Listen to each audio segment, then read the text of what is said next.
अब बात करते हैं प्राइमरी स्टोरिंग डिवाइस के सेकंड पार्ट, रोम को समझते हैं। रैम तक का पूरा काम खत्म ना। रोम क्या होता है ना, पहले से खाली नहीं रहता है। इसका फुल फॉर्म भी तो देखो, रीड ओनली मेमोरी, मतलब एक ऐसा मेमोरी जिसमें डेटा पहले से रहता है और हमारा कंप्यूटर केवल उस डेटा को रीड करता है, उसमें राइट करने का जरूरत नहीं है। मतलब रीड ओनली मेमोरी को बनाया भी ऐसे गया है, आप उसके अंदर जाके कोई चेंजिंग नहीं कर सको। ठीक है जी, आ रहा है मेरा बात समझ में? मतलब रीड ओनली मेमोरी जिस दिन कंप्यूटर बना उसी दिन रीड ओनली मेमोरी के अंदर डेटा को रख दिया गया, और ऐसा बना के रख दिया गया कि इसमें कोई भी चेंजिंग नहीं कर सके। ठीक है जी, कम से कम नॉर्मल यूजर तो नहीं कर सके। ऐसा नहीं कि चेंजिंग नहीं होता है, बट वो सॉफ्टवेयर इंजीनियर और हार्डवेयर इंजीनियर लोग करते हैं, वो हमारे और आपके कंट्रोल का चीज ही नहीं है। आ रहा है मेरा बात समझ में? 99% केस में तो होता ही नहीं है, जरूरत ही नहीं पड़ता है। 1% 2% इनके सभी जरूरत पड़ा तो वो भी हमारे कंट्रोल का काम नहीं है। क्लियर है बात? ओके, तो सर ये बनाया क्यों गया? इसमें जो डेटा रहता है ना, एक्चुअली सॉफ्टवेयर रहता है। रीड ओनली मेमोरी के अंदर क्या रहता है? सॉफ्टवेयर रहता है, और वो सॉफ्टवेयर हमारे कंप्यूटर को ऑन करने में काम आता है। इसीलिए तो वो इंपॉर्टेंट है, क्योंकि हमको मल्टीपल टाइम तक कंप्यूटर को ऑन करना है आगे के दिनों में।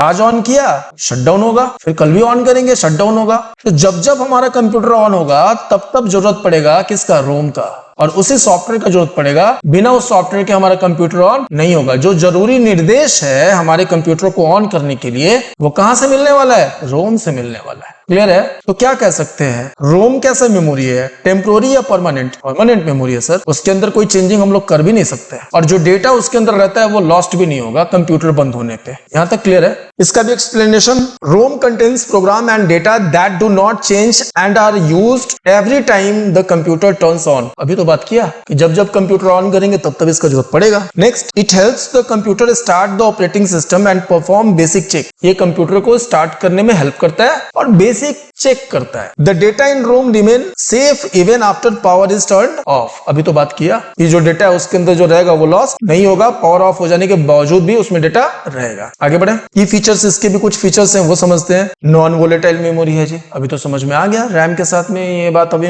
हमने डिस्क्राइब किया था आपको कि वोलेटाइल मेमोरी क्या होता है, जो इलेक्ट्रिसिटी पे डिपेंडेंट है, power of, data loss. Volatile में था, तो नॉन वोलेटाइल में क्या होगा? पावर ऑफ होने के बाद भी डेटा लॉस नहीं होगा। Data is not lost when power is of. तो बूटिंग इंस्ट्रक्शन, बूटिंग का मतलब क्या होता है? देखो, कंप्यूटर ऑन करने के काम को बोलते हैं बूटिंग। क्योंकि बोलता है रीबूट। रीबूट मतलब क्या बोलना चाहता है वो? रीस्टार्ट। बूट करो, इसका मतलब कि हमारे कंप्यूटर को ऑन करो, ऐसे बोलते हैं, राइट? टेक्निकल नेम है। आगे बढ़े, तो ये भाई बूटिंग में हमारे को हेल्प करता है, कंप्यूटर को ऑन कराता है। Can not be modified easily. देखो आ गया बात, मॉडिफाई हो सकता है बट इजिली मॉडिफाई नहीं होगा। Data is written once and not changed often. Often मतलब प्रायः, लगभग चेंज नहीं होने का जरूरत पड़ता है। Safe and secure, important system data is protected from accidental changes. RAM के अंदर तो डेटा सिक्योर नहीं है, बट इसमें डेटा क्या है? सिक्योर है।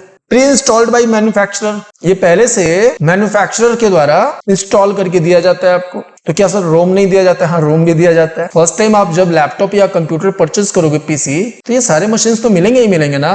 तो ये पहले से क्या होता है? मैन्युफैक्चरर इंस्टॉल करके दे देता है। दिया भी क्या है? कम्स विद द कंप्यूटर और मदरबोर्ड, उसमें पहले से ही लगा हुआ मिल जाता है। क्लियर है? प्राइमरी स्टोरिंग डिवाइस समझ में आ गया। प्राइमरी स्टोरिंग डिवाइस में एक पार्ट टेम्पोररी है और एक परमानेंट है। यही बात यहाँ पे ऊपर में लिखा हुआ था, और हम उस समय जानबूझ के उतना ज्यादा डिस्क्राइब नहीं किया। देखो, ये रैम कैसा मेमोरी है? प्राइमरी। रोम कैसा मेमोरी है? प्राइमरी। इन शॉर्ट यहाँ से समझने के लिए दिया हुआ है, इसको वोलेटाइल और इसको non volatile, right? Temporary working data, booting and permanent instruction. Permanent instruction समझ में आ रहा है? यहाँ तक तो क्लियर है। अब अगर लॉन्ग टर्म हमको स्टोरिंग करना है तो फिर किसका जरूरत पड़ेगा? सेकेंडरी का। अब सेकेंडरी स्टोरिंग डिवाइस में क्या क्या आ जाएगा? हार्ड डिस्क और एसएसडी। क्लियर है? कुछ और भी होते हैं क्या सर? बिल्कुल, वो भी डिस्कस करेंगे। और इनका वर्क क्या है? तो ये देखो, सॉफ्टवेयर इसी के अंदर रहेगा। सब जितना भी सॉफ्टवेयर होगा या मेरा जो भी फाइल बनेगा, फोल्डर बनेगा, ये सब कहां पे रहेगा? सेकेंडरी स्टोरिंग डिवाइस में। ठीक है जी, चलो इसके बारे में समझ ले। तो सेकेंडरी स्टोरिंग डिवाइस में क्या मिल रहा है? Hard disk, SSD, flash memory. Flash memory pen drive को बोलते हैं, राइट? पेन ड्राइव या जो मेमोरी कार्ड होता है ना, उसको फ्लैश मेमोरी बोलते हैं। ऑप्टिकल डिस्क, ऑप्टिकल डिस्क हम लोग सीडी, डीवीडी को इन सबको बोलते हैं ऑप्टिकल डिस्क। ये शॉर्ट में लिखा हुआ है ओडी, चलेगा? तो इसके बारे में अब हम थोड़ा सा देख ले, सेकेंडरी स्टोरिंग डिवाइस का क्या वर्क है, कैसे क्या करता है। ये देखो, रैम और रोम के बारे में थोड़ा सा कंपेयर भी करा हुआ है, आप इसको एक बार देख लोगे क्या? ठीक है ना, ये सब हम लोग ऑलरेडी डिस्कस कर चुके हैं, देख लेना आप लोग आराम से। चलो बात करते हैं किस पे? सेकेंडरी स्टोरिंग डिवाइस में हार्ड डिस्क के ऊपर। हार्ड डिस्क की जब permanent storage device use use to store all your computer's data like document, software, videos. ये सब अगर स्टोर रखना है हमेशा, मतलब लंबे समय के लिए, तो कहां पे रखना पड़ेगा? हार्ड डिस्क में रखना पड़ेगा। आगे बढ़ जाए। एक्सप्लेनेशन इसका क्या दे रहा है? It works like a digital cupboard where all your files and programs are saved. ये कैसे काम करता है कि सारे फाइल्स और प्रोग्राम आपके यहीं पे सेव रहेंगे, ठीक है। Then unlike RAM, the data in a hard disk remain safe even after the computer is turned off. मतलब क्या, रैम की तरह ये काम नहीं करता है। डेटा जो भी हार्ड डिस्क के अंदर रहेगा मशीन के ऑफ होने के बाद भी रहेगा, मतलब परमानेंट स्टोरेज का ये काम करेगा। It stores everything from window operating system to movie, game and personal file. कहने का मतलब ये है, ये सभी चीजों को स्टोर करता है, चाहे वो सॉफ्टवेयर हो, चाहे कोई मेरा फाइल हो। एप्स हो गए वो अलग, फाइल्स हो गए अलग, वो सब यहीं पर रखेगा। अब क्या बोल रहा है, इसका भी की फीचर क्या है? नॉन वोलेटाइल स्टोरेज है। इलेक्ट्रिसिटी से इसका कोई मतलब नहीं रहता है। अगर ऑफ भी हो गया इलेक्ट्रिसिटी तो फिर डेटा इसके अंदर का मिल जाएगा। लार्ज कैपेसिटी, जनरली क्या होता है कि हमारे बहुत सारे काम को हमको यहाँ रखना होता है। लार्ज कैपेसिटी इसका स्टोरिंग का इसलिए दिया रहता है। लार्ज स्केल का डेटा ये स्टोर कर सकता है। From 500 GB to multiple TB. आजकल जो हार्ड डिस्क मिल रहा है वो मिनिमम 500 GB का मिलता है, मैक्सिमम तो टीबी में भी जा सकता है। अभी टीबी का मतलब समझ में आ रहा है क्या? पता है टीबी क्या होता है? टेराबाइट। 1024 GB जब एक साथ हो जाएगा तो वो बन जाएगा 1 TB। क्लियर है। परमानेंट स्टोरेज, ये फाइल्स को सेव करता है, सॉफ्टवेयर वगैरह को रखता है लंबे टाइम के लिए। Slower than the RAM, data access is slower compare to RAM. देखो ये रैम से स्लो होता है। रैम से हार्ड डिस्क जो होता है वो क्या होता है? स्लो होता है स्पीड उसका, ठीक है, क्योंकि प्रोसेसिंग में ये काम तो आ नहीं रहा है, तो रैम आ रहा है वहां पे, इसलिए वो फास्ट है और ये स्लो है। रीयूजेबल एंड रीराइटेबल, ये बार बार आप डेटा इसके अंदर स्टोर कर सकते हो, डिलीट कर सकते हो या फिर अपडेट भी कर सकते हो आप एनी टाइम। अब बात करते हैं क्या? SSD। SSD क्या होता है? देखो SSD भी बिल्कुल हार्ड डिस्क के जैसा काम करता है। हमारे इस कंप्यूटर में एक सेकेंडरी स्टोरिंग डिवाइस तो कम से कम चाहिए ना, हार्ड डिस्क लगा हुआ हो सकता है। पुराने मशीन्स में हार्ड डिस्क यूज होता था। अब न्यू लैपटॉप्स या मशीन्स जो आ रहे हैं उसमें हार्ड डिस्क की जगह पे अब SSD आ रहा है। फास्ट है किसके तुलना में? हार्ड डिस्क की तुलना में क्या है? फास्ट है। चलो इसके बारे में भी समझ लेते हैं। SSD is a modern storage device that stores data using flash memory.